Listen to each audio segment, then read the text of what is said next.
Hello dear students, welcome back to my channel Physics SPC. Gravitation का एक question. The orbital angular momentum of satellite is L when it is revolving in circular orbit at a height h from the earth surface. If the distance of satellite from the earth center, ये important है, is increased by 8 times of its initial value, the new angular momentum will be. तो देखो दो case बने हैं इसमें. Case one बना लेते हैं पहले कि एक तो आपकी ये अर्थ है, ये तो आपका अर्थ हो गया जिसका मास है में और रेडियस आर लेट कर लेता. इसके सरफेस से कह रहा है एच हाइट पर एक सैटेलाइट है जिसका मास स्मॉल एम है. ये ऐसे रिवॉल्व कर रहा है. मान लो कि ये ऑर्बिट है तो ये रेडियस ऑफ ऑर्बिट मान लो स्मॉल r1 मान लेता हूं. r1 is the radius of orbit, radius of orbit of satellite जो कि r प्लस एच होगी.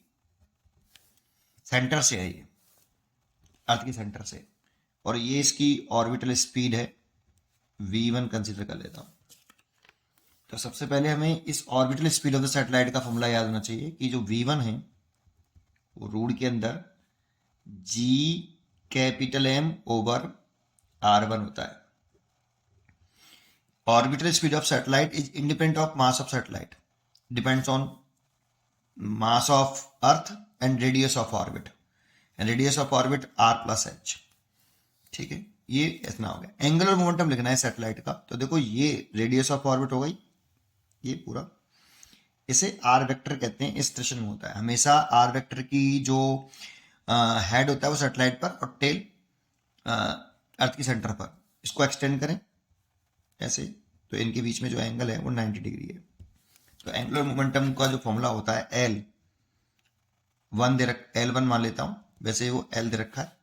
तो L1 is equal to m mass of satellite, velocity of satellite mv, radius of ये r1 और angle इनके बीच में साइन थीटा. थीटा वेलोसिटी और इस r1 के बीच में एंगल होता है जो कि 90 डिग्री है. यहाँ पर सर्कुलर ऑर्बिट में हर जगह पर 90 डिग्री होगा एवरी पॉइंट पर, इसीलिए साइन 90 हो जाएगा यहाँ, और साइन 90 की वैल्यू 1 हो जाएगी. एम v1 की वैल्यू लिखूं तो रूट के अंदर g capital M over r1 और मल्टीप्लाइड बाई r1. तो देखो इसे सॉल्व करें तो r1 की पावर 1/2 हो जाएगी. ऊपर ले जाएं, देखो r1 से r1 कट गया रूट बार. तो L इज इक्वल टू ये आएगा L प्रोपोर्शनल टू r की पावर 1/2.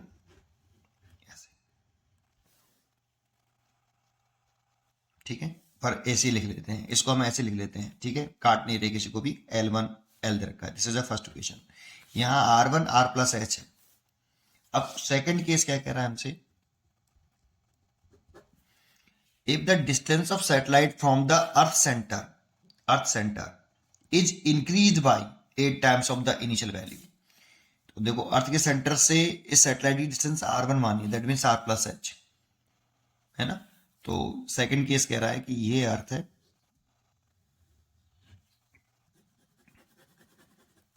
और ये जो सैटेलाइट है, अब इसमें जगह नहीं है, यही करना पड़ेगा मेरे को.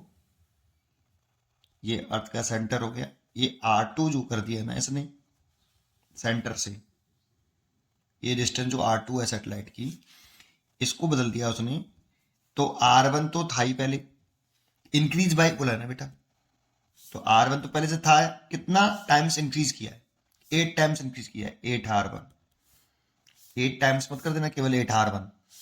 इंक्रीज बाय बोला है बेटा उसने, increase by 8 times of its initial value. तो इनिशियल वैल्यू तो r1 है, सेंटर से, वो भी फ्रॉम है ना, फ्रॉम द अर्थ सेंटर है ना, इसीलिए अर्थ के सेंटर से लिया है मैंने ये. देखो ठीक है ना, ये सैटेलाइट हुई है, सेम है, बस डिस्टेंस बढ़ा दी हमने. तो ये 9r1 हो जाएगा. चाहो तो आप इसे 9r प्लस एच लिख सकते हो क्योंकि एच क्वेश्चन में हमें गिवन है. ऐसे। तो एक बात तो, जब इसे आप रेडियस ऑफ ऑर्बिट को बढ़ा दिया आपने, तो speed of satellite, orbital speed of satellite, ये भी तो चेंज हो जाएगी v2। ये तो v2, नई v2 कितनी हो जाएगी, रूट के अंदर g कैपिटल M तो रहेगा, रेडियस ऑफ ऑर्बिट बदल गया, r2 हो गया हुआ। तो नया एंगुलर मोमेंटम लिखे हैं तो m, मास तो वही है, वेलोसिटी बदल गई है v2, रेडियस ऑफ ऑर्बिट बदल गया है, और एंगल 90 डिग्री रहेगा, एंगल 90 डिग्री रहेगा, ठीक है, ऐसे एक्सटेंड करने पर।